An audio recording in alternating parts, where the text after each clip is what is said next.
ছোটরা সবজি খেতে না চাইলে এইভাবে বানাই। মানে স্পেশালি আমার ছেলে পেঁপে, এই সজনে ডাঁটা এগুলো খেতে চায় না।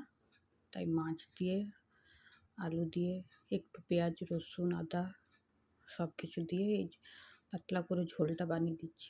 একটু পেটটাও গড়বড় চলছিল, ওই জন্য বানানো। প্রথমে একটু হালকা তেলে একটু পেঁয়াজ, একটু রসুন দিয়ে তারপর সবজিগুলো দিয়ে একটু হালকা করে সটে করে নিচ্ছি। তারপর আদা দিলাম। তারপরে একে একে মশলাগুলো একটু একটু মশলা সব দেবো। হলুদ, নুন, এই হলুদ দিলাম,